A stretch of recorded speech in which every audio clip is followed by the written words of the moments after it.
Oke, bismillahirrahmanirrahim. Assalamualaikum warahmatullahi wabarakatuh. Kami dari kelompok 2, Waalaikumsalam. Middle East Security, Conflict and Securitization of Identities akan mempresentasikan mengenai resume dari artikel yang kami buat. Oke, mungkin langsung saja. Yang pertama adalah latar belakang yang akan disampaikan oleh Saudari Meta Yuliantika. Kepadanya dipersilahkan.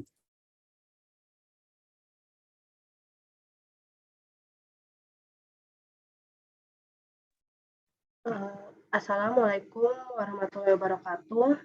Apa suara saya terdengar dengan jelas? Jelas. Oke. Jadi pertama saya akan menjelaskan mengenai latar belakang mengenai status keamanan di Timur Tengah. Seperti yang kita tahu bahwa setelah pemberontakan rakyat yang meletus di seluruh kawasan Timur Tengah, setelah pemberontakan itu rezim-rezim utama yang udah ada di sana itu jadi berekonstruksi menjadi status quo keamanan. Tetapi pada interstate level belum ada nih pergeseran radikal dan redefinisi keterberpihakan tradisional. Nah, sebaliknya yang terjadi itu justru adanya persaingan yang udah lama ada di sana. Dan itu tuh semakin meningkat, misalnya kayak ketegangan lama antara Suriah dengan negara-negara Teluk, terus adanya poros monarki Arab yang udah lebih dulu berkuasa. Nah, satu-satunya outliner dalam tren ini itu adalah hubungan Suriah sama Turki yang memburuk secara drastis setelah tahun 2011. Nah, pasca pemberontakan Arab, dinamika antar negara maupun konflik asimetris ini diperparah oleh wacana pengakuan etnis yang mendorong terciptanya koalisi atau persaingan di wilayah Timur Tengah. Nah, oleh sebab itu, ada 3 tren utama yang menentukan pola konflik di Timur Tengah pada saat ini. Yang pertama itu adalah kebangkitan penting dalam persaingan lama antara monarki dan republik. Setelah itu yang kedua adalah adanya konfrontasi dari persaingan Sunni Syiah yang mencerminkan keretakan geopolitik yang menentang monarki Sunni Arab Saudi dan Republik Syiah di Iran. Dan yang ketiga adalah meningkatnya antagonisme terhadap Ikhwanul Muslimin di wilayah tersebut, terutama diatur oleh Arab Saudi yang telah menyebabkan kekerasan terhadap aktor politik yang berafiliasi dengan Ikhwanul Muslimin. Selanjutnya, saya akan menjelaskan mengenai konsep keamanan di Timur Tengah.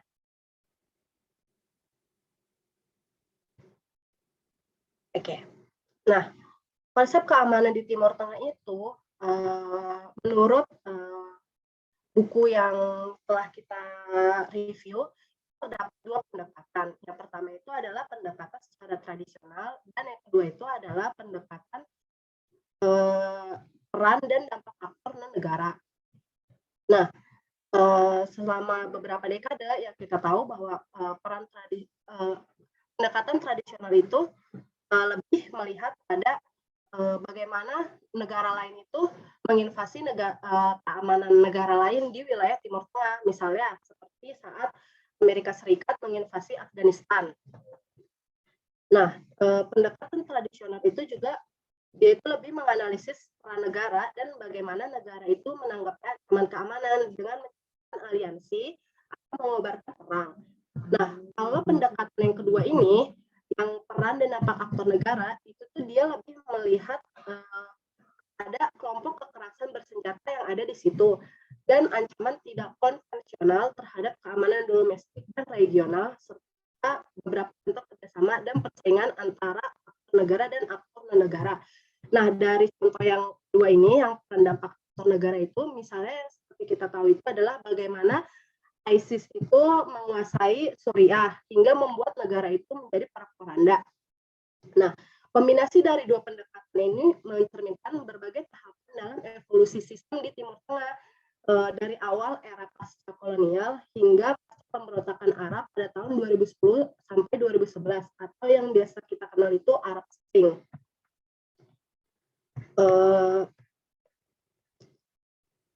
Nah, dari serangkaian negara ini kemudian muncul dan memperoleh sentralitas sejak tahun 1970-an dan seterusnya.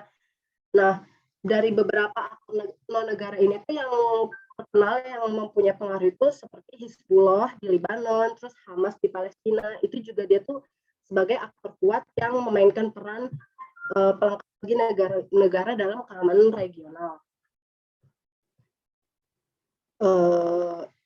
Selain itu, dari buku ini juga penulis itu berargumen bahwa kepentingan rezim itu pada dasarnya adalah kepentingan elit politik untuk mempertahankan kekuatan domestik mereka di wilayah mereka sendiri. Nah,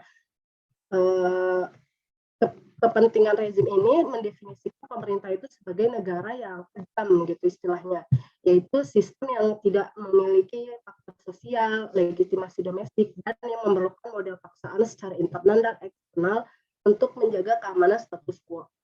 Nah, implikasi dari domestik seperti ini itu bagi keamanan internasional di satu sisi membuat keamanan dan kebijakan luar negeri itu sebagai pekerjaan yang milik elit politik saja yang mengabaikan konsep mandat, di mana mandat ini tuh diberikan dari individu atau warga negara kepada otoritas negara. Jadi istilahnya tuh pemerintah itu mengabaikanlah suara-suara dari rakyat. Jadi mereka kalau buat kebijakan itu ya udah karena atas dasar mereka ingin buat kebijakan. Di sisi lain, kelompok masyarakat yang ada di Timur Tengah itu dapat kekuatan dan otonomi militer itu dengan cara tuh menentang otoritas negara dari dalam.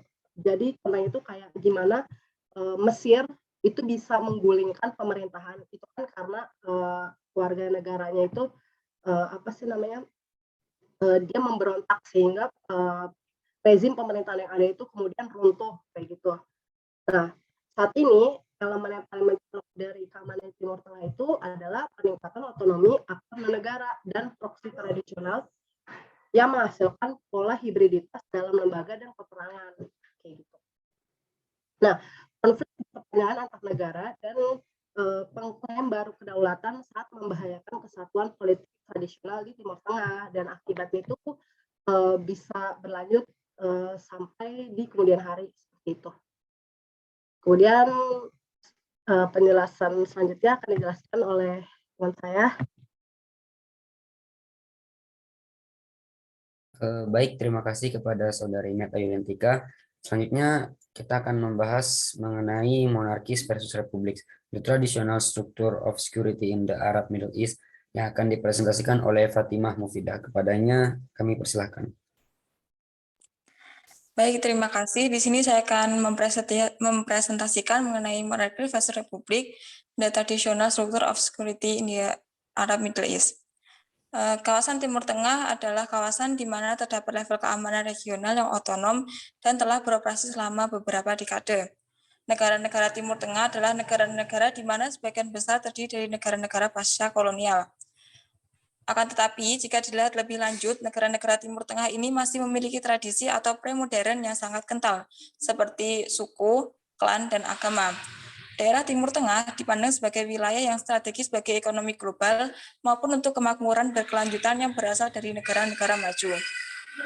Tantangan kawasan Timur Tengah berkisar pada kompetisi dan konflik teritorial, politik, dan militer, baik dari faktor internal kawasan Timur Tengah maupun faktor eksternalnya. Keamanan manusia juga menjadi tantangan dan ancaman yang luas dan harus dihadapi oleh wilayah tersebut. Mereka sering dibayangi oleh ancaman yang cepat dan nyata terhadap kedaulatan teritorial, serta berbagai bentuk persaingan lainnya antar aktor negara. Kawasan Timur Tengah mengalami modernisasi setelah Perang Dunia Pertama. Pada saat itu, Kekaisaran Ottoman dikalahkan oleh Kerajaan Inggris beserta sekutunya. Transformasi regional yang paling penting setelah berakhirnya Perang Dingin Kedua adalah terbentuknya Israel pada tahun 1948. Setelah itu, kolonial Inggris dan Perancis meninggalkan kawasan Timur Tengah pada tahun 1960, dan terjadilah peningkatan pengaruh Amerika Serikat pada tahun 1970-an hingga seterusnya. Awal persaingan kawasan mengenai monarki dan republik adalah pada saat Perang Dingin di Arab pada tahun 1998 dan 1970. Pada saat itu, Presiden Mesir, yaitu Gamal Abdul Nasir, beliau aktif dalam menentang penjajahan dan kekuasaan asing. Pemicu konflik ini berasal dari domestik maupun regional. Terpisahnya antara nasionalisme Arab sekuler dan Islam yang menjadi sumber legitimasi otoritas domestik di berbagai negara. Di sisi lain, negara raja-raja Arab masih mengandalkan tradisi Islam untuk menginformasikan mengenai legitimasi dan otoritas politik mereka. Perang dingin tersebut tidak pernah melibatkan konfrontasi militer secara terbuka. Akan tetapi, terdapat sejumlah proksi di berbagai negara seperti dibentuknya oposisi politik dari kelompok militen yang dibiayai oleh negara pesaing, terkhususnya Arab dan Mesir. Tidak hanya ancaman militer dan politis saja, tetapi terdapat ancaman ideologi yang dianggap mampu mengikis otoritas kekuasaan yang telah rapuh. Namun, kekuatan identitas dan ideologi ini berhasil untuk menghindari ancaman militer langsung. Faktanya, setelah dibuatnya GCC atau Dewan Kerjasama Teluk, dapat terciptanya aliansi yang lebih besar dari sekedar aliansi ideologi. Namun, GCC bukanlah aliansi yang sepenuhnya diartikulasi sebagai komunitas keamanan. GCC bertujuan untuk melindungi sumber daya energi negara-negara anggota. Hal tersebut memungkinkan bagi monarki untuk membiayai sekutu agar mencegah tuntutan hak politik. Demikian juga yang terjadi pada Republik. Meskipun terdapat beberapa prinsip yang disatukan oleh sejumlah pernyataan bersama setelah komitmen yang diakui oleh agenda keamanan Arab. Hal tersebut berbeda dengan argumen konstruktivis arus utama yang menyatakan bahwa identitas Arab telah membentuk persepsi ancaman karena menghasilkan tekanan terhadap rezim lain demi menciptakan negara-negara Arab yang bersatu dan mencakup semua masyarakat Arab serta mengatasi tatanan teritorial dan politik kolonial antar negara. Konsep ini disebut sebagai Pan-Arab Ummah Arabiyah.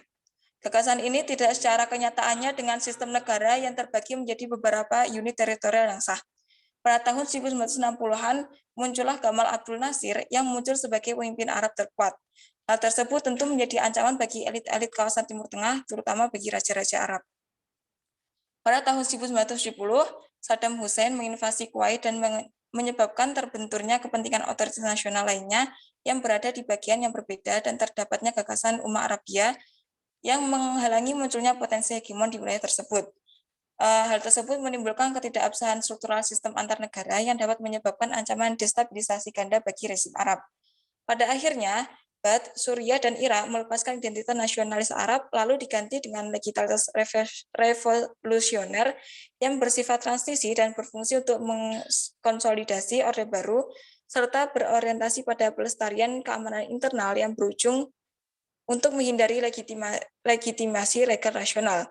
Dengan adanya pembahasan tersebut, kita dapat menyimpulkan dua hal, yaitu tidak terdapat aktor regional, baik monarki maupun republik yang berhasil menjadi dominan. Dan Arab Saudi mampu menjadi pemimpin di antara negara-negara Dewan Kerjasama Teluk dan berhasil memperluas kepemimpinannya atas dua negara monarki, yaitu Maroko dan Yordania. Baik, saya kembalikan kepada moderator. Baik, terima kasih kepada Saudari Fatimah Mufidah. Selanjutnya terkait monarki dan Republik Arab setelah pemberontakan akan disampaikan oleh Saudari Jasmine Nuzulul. Kepadanya dipersilakan. Terima kasih moderator. Di sini saya akan menjelaskan monarki dan Republik Arab setelah pemberontakan. Jadi, setelah pemberontakan telah memperluas pepercahan antara republik dan monarki. Bahkan konflik ideologis ini udah nggak lagi membentuk keseimbangan kekuatan di kawasan itu. Di satu sisi, kegagalan nasionalisme Arab dan pan-Arabisme telah mengurangi ancaman ideologis yang pernah ditimbulkan Arabisme setelah monarki tradisional Islam. Namun di sisi lain, meskipun protes rakyat telah menargetkan raja dan presiden, perubahan rezim hanya terjadi di republik, sedangkan raja terbukti lebih tahap terhadap kontestasi populer dari kekuasaan mereka. Upaya untuk menghidupkan kembali narasi domestik tentang legitimasi kekuasaan di monarki Arab telah disertai dengan langkah-langkah kesejahteraan yang sangat besar, terutama di distribusi sumber daya dari kalangan atas hingga kalangan bawah untuk menahan meredam keluhan dari sektor sosial dan ekonomi. Secara regional, kekhawatiran serupa tentang ancaman internal di dalam monarki telah memicu strategi pertahanan terpadu yang bahkan termasuk tindakan militer yang untuk mendukung rezim lain.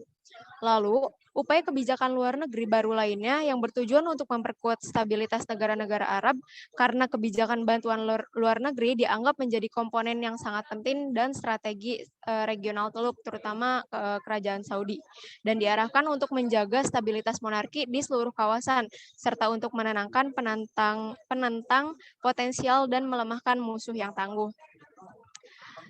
Lalu penting untuk dicatat bahwa dengan munculnya sebagai penyedia utama bantuan militer dan pembangunan dalam hubungan intra-Arab, monarki Teluk telah memperluas peran regional mereka di berbagai titik waktu. Faktanya bahwa monarki GCC adalah pemain kunci dalam ketiga sumbu konflik yang menentukan struktur keamanan di Timur Tengah saat ini, yang membuktikan kemampuan mereka untuk mempengaruhi dan mengendalikan keseimbangan kekuatan regional. Namun, hubungan intramonarki juga menyaksikan keretakan yang belum pernah terjadi sebelumnya setelah pemberontakan Arab ini, dengan Arab Saudi dan Qatar menjadi pesaing untuk kepemimpinan regional. Kontestasi ini menjadi sorotan yang sifatnya aliansi yang strategis lebih dari sekedar berbasis identitas. Lalu selanjutnya yaitu terkait persaingan strategis dan keretakan Sunni Syiah. Politisasi persaingan Sunni Syiah di Timur Tengah kontemporer didasarkan pada warisan revolusi Iran di tahun 1978 sampai 1979 yang mengarah pada pembentukan Republik Islam Syiah di Teluk Persia. Efek destabilisasi ini dari revolusi Iran di dunia Arab mengakibatkan munculnya mode teokratis baru untuk bersaing dengan model teokratis yang sudah ada sebelumnya yaitu Mamlakah Sani. Pada saat yang sama, ikatan politik baru antara Republik Islam Iran yang muncul dan komunitas Syiah di dunia Arab didirikan. Ikatan yang terjadi ini diasumsikan sebagai signifikansi strategis selama tahun 1980-an. Dua peristiwa besar tadi itu menandai prosesnya. Ada yang pertama penyelarasan Suriah dengan Iran dalam perang Iran-Irak itu di tahun 1980 sampai 1988. Terus yang kedua itu ada pembentukan Hizbullah di Lebanon. Sementara solidaritas konvensional memainkan peran dalam kedua peristiwa tersebut. Namun ada juga yang perlu disoroti di sini yaitu alasan strategis yang mendasarinya. Berbeda halnya dengan jajaran elit komunitas Alawi atau Syiah atau yang biasa dikenal dengan Syiah di Suriah, mewakili komponen penting dari struktur kekuasaan di Suriah. Penyelarasan Damaskus dengan Iran terutama fungsinya untuk mengimbangi peningkatan pengaruhnya di Irak, terutama setelah perjanjian damai Mesir dan Israel, Camp David yang memisahkan Mesir dan permainan regional, serta meninggalkan ruang bagi ambisi hegemonik baru yang berkembang. Di sisi yang lebih jauh, Suriah mempertahankan dan memperkuat identitasnya sebagai Republik Arab, dengan Partai Ba'ath memenuhi peran benteng terakhir sosialisme Arab, bahkan ketika sifat sekuler rezim Suriah yang keras kepala jauh dari menyerupai atau ingin menyerupai teokrasi Iran yang sudah ada. Persaingan lama antara Suriah dan Republik Ba'ath Irak ini menentukan langkah Suriah menuju penyelarasan ekstra Arab dengan Iran, sementara hubungan antara Hizbullah dan Iran sangat didasarkan pada identitas Syiah itu sendiri. Meskipun demikian, setelah tahun 2003, aliansi ini menghasilkan redefinisi baru keseimbangan kekuatan regional yang juga memicu sekuritisasi pemisahan antara Sunni dan Syiah. Sekian penjelasan yang saya sampaikan. Saya kembalikan kepada moderator. Baik, terima kasih kepada Saudari Jasmine. Kita selanjutnya akan membahas bulan sabit Syiah dan rivalitas baru yang akan disampaikan oleh Indra Tri Permana Broklin. Kepadanya dipersilakan. Ya, terima kasih. Di sini saya akan menjelaskan poin bulan sabit Syiah dan rivalitas baru. Bulan sabit Syiah adalah istilah untuk merujuk negara-negara yang penduduknya pemeluk Syiah, baik mayoritas maupun minoritas. Dinamakan bulan sabit karena jika dilihat di peta, negara-negara itu membentuk bulan sabit. Ujung sabit dimulai dari Yaman, kemudian Oman, Uni Emirat Arab, Bahrain, Kuwait, Irak, Suriah, dan berakhir di Lebanon. Iran berada di tengah-tengah bagian terbesar bulan sabit tersebut. Iran yang mayoritas penduduknya menganut Syiah dianggap sebagai ancaman sangat nyata dan sudah terbukti ampuh mengobrak-abrik stabilitas beberapa negara Arab yang bermayoritaskan Sunni. Konflik Syiah dan Sunni ini merupakan konflik yang dilandasi motif kekuasaan, bukan motif agama. Persaingan tersebut diwakili oleh rezim keturunan Bani Umayyah dan keturunan Bani Hashim yang berebut kekuasaan pasca wafatnya Rasulullah Shallallahu Alaihi Wasallam. Munculnya rivalitas baru. Iran yang memiliki kedekatan dengan Bashar al-Assad secara sekte kesyiahan, Iran mayoritas Syiah Itsna Asyariah dan Bashar Syiah Alawid. Meskipun berbeda, namun keduanya hanya melihat persamaan. Perjanjian kerjasama di berbagai bidang tercapai, terutama bidang ekonomi, seperti kerjasama pembuatan pipa minyak dan gas. Masing-masing mendapat keuntungan dan dipastikan Iran mendapat tambahan finansial. Suriah merupakan negara Arab yang masih bertahan dan paling terdepan menentang Israel. Bagi Suriah, tidak ada kata damai untuk Israel. Sejalan dengan Iran yang sangat menentang Israel, dukungan Iran terhadap Hizbullah di Lebanon merupakan bentuk perlawanan Iran. Dukungan finansial dan peralatan militer akan mudah karena Suriah menjadi akses utama. Sesuai dengan apa yang saya jelaskan pada poin bulan sabit Syiah, Iran semakin menancapkan kekuatannya ke jantung Timur Tengah. Kekhawatiran itu yang dialami Arab Saudi. Iran dengan jaringan sekte Syiah mampu memberi pengaruh terhadap kondisi keamanan Arab Saudi. Gerakan politik kelompok Syiah di Saudi dengan menuntut hak politik di wilayah kekuasaan kerajaan. Arab Saudi lalu merespon secara keras dengan menghukum mati ulama Syiah, yaitu Sheikh Nim al-Nimr, karena dianggap memprovokator massa. Warga Iran lantas merespon dengan merusak kedutaan Arab Saudi di Teheran. Hubungan diplomasi Arab Saudi dan Iran menjadi retak. Dampaknya lebih besar karena pada musim haji tahun 2016, masyarakat Muslim Iran tidak dapat menunaikan ibadah haji. Rivalitas terus berlanjut demi mencapai kepentingan, pengaruh, dan reputasi di Timur Tengah. Sekian dari saya kembalikan ke moderator. Baik, terima kasih Saudara Indra Tripramana Broklin. Selanjutnya adalah yang terakhir, kesimpulan. Jadi keamanan di Timur Tengah kontemporer terikat pada berbagai konflik dan persaingan. Sementara gelombang baru ketidakamanan yang telah dibahas dalam bab ini semakin mengaburkan batas analitis antara urusan luar negeri dan dalam negeri. Aktor negara dan non-negara telah mampu untuk mempengaruhi keamanan regional dengan cara yang sama, yang merupakan perkembangan yang belum pernah terjadi sebelumnya secara singkat. Singkatnya, aliansi strategi baru di antara monarki, instrumentalisasi politik dari persaingan lama antara Sunni dan Syiah, dan meningkatnya ketegangan di antara pendukung dan penentang Ikhwanul Muslimin, mengarah pada satu kesimpulan, yakni analitis dan teoritis. Oke, sekian dari kelompok kami yang dapat disampaikan. Lebih kurang mohon maaf. Assalamualaikum warahmatullahi wabarakatuh.